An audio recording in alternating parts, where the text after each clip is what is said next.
టీవీ1 ప్రేక్షక మహాశివులకు సోదర సోదరీమణులకు స్వాగతం. మహాశివులారా, అనంత కరుణామయుడైన దైవం మానవజాతిని సర్వజీవులపైకి ఉత్కృష్టంగా సృష్టించాడు. ఇప్పుడు రంజాను మాసం ముగిసిపోయింది. ఇక రంజాను మాసంలో మా ముస్లిం సోదరులు ఎలా చేశారో, ఎలాంటి నిష్ఠా గరిష్టమైన జీవితాన్ని గడుపుతూ ఆరాధనతో గడిపారో మనం చూసాం. ఇప్పుడు రేపు నెలవంక రంజాన్ మాసం తర్వాత షవ్వాల్ మాసం వస్తుంది. ఏ విధంగా అయితే మనం క్యాలెండర్లో 12 మాసాలు ఉన్నాయో, అదేవిధంగా హిజరీ శకం క్యాలెండర్లో కూడా 12 మాసాలు ఉన్నాయి. ఆ మాసాల్లో రంజాన్ మాసం గడిచిన తర్వాత నెలవంక వచ్చిన తర్వాత రాబోయే మాసం షవ్వాల్ మాసం, అది 10వ మాసం. ఈ రంజాను మాసం తర్వాత కనపడబోయే నెలవంకతో మొదలైన షవ్వాల్ మాసాన్ని అక్కడ పండగ చేసుకుంటారు. ఆ పండుగను ఈదుల్ ఫితర్ అంటారు.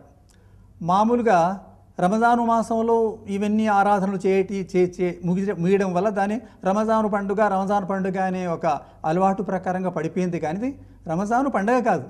రంజాను మాసం ముగిసిన తర్వాత ఆ ఆనందోత్సవాలతో జరుపుకునే పండుగ ఈదుల్ ఫితర్ పండుగ. అది మహాశివులారా, ఈదుల్ ఫితర్ ఈ పండగ గత నెల రంజాను మాసంలో దైవం తన గ్రంథాలను అవతరింపజేసి దాసులకు ఎంతో మేలు చేశాడు.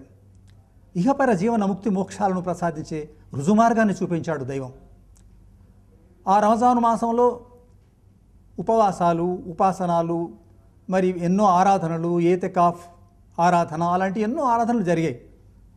మరి ఆరాధన అనంతరం ఆ దైవానికి కృతజ్ఞతగా ఆ రంజాను మాసం ముగిసిన తర్వాత పండగ చేసుకుంటారు. ఈ పండగ ఎందుకు చేసుకుంటారు? రంజాను మాసంలో దైవం ఇటువంటి మహోజ్వలమైన అలాంటి ఒక దినాన్ని ప్రసాదించినందుకు, అలాంటి భాగ్యాన్ని ప్రసాదించినందుకు ఆ ఉపవాసాలు, మరి జకాతులు, ఫిత్రాలు ఇవన్నీ ఇచ్చిన తర్వాత దాసుడు సంతోషంతో, కృతజ్ఞతాభావంతో పండగ చేసుకుంటాడు. ఆ పండగను ఈదుల్ ఫితర్ అంటారు. ఈదుల్ ఫితర్, ఈద్ అంటే పండుగ, ఫిత్రా, ఈదుల్ ఫిత్ర్ అంటే ఫిత్రా అనే పదం నుంచి వచ్చింది. ఫిత్రా అంటే నిరుపేదలకు ఇచ్చే దానాన్ని ఫిత్రా అంటారు, ఫిత్రా దానం అంటారు.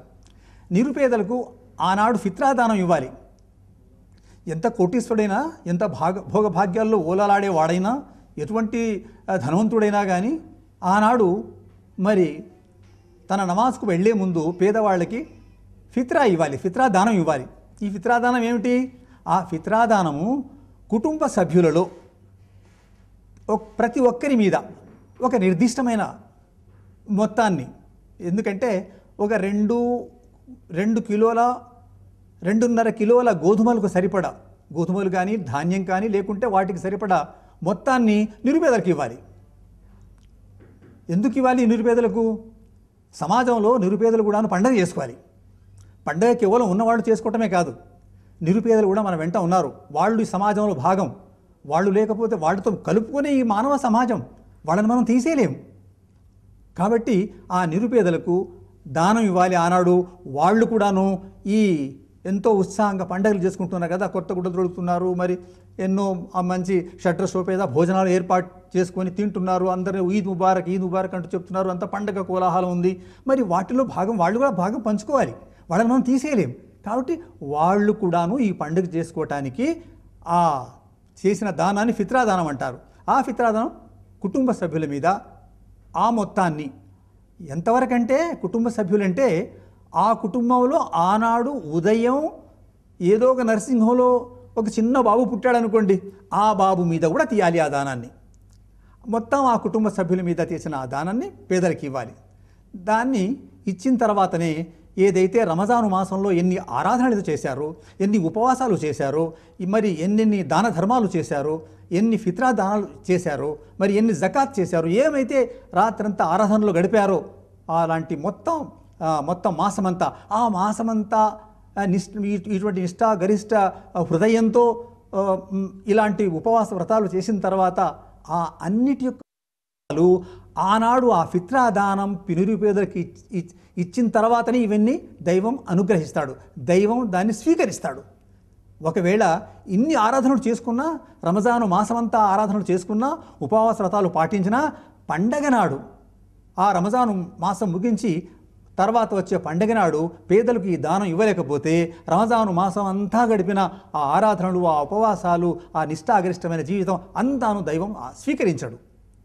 అందుకోసం ఆ దానాన్ని ముస్లింలు విశ్వాసులు ఉదయం లేస్తూనే ఇంటింటికి వెళ్ళి వెతికిస్తారు. ఎక్కడున్నారు పేదలు ఎక్కడున్నారు అని వెతికి ఇంటికి వెళ్ళిస్తారు. అది మనకు కనపడకపోవచ్చు, అది వేరే విషయం. ఎందుకు ఇస్తారంటే ఒకవేళ అది ఇవ్వకపోతే వాళ్ళది స్వీకరించబడు ఆరాధనలెన్నో. కాబట్టి ఈదుల్ ఫితర్కు అలాంటి ప్రాముఖ్యత ఉంది. ఆనాడు ఉదయం నమాజ్ అయిపోయిన తర్వాత తలంటు స్నానాలు చేస్తారు, కొత్త గుడ్డలు వాళ్ళ యొక్క స్తోమత ప్రకారంగా నూతన వస్త్రాలు ధరిస్తారు. ఆనాడు ఇంట్లో అంతా కోలాహలము ఆవరించి ఉంటుంది.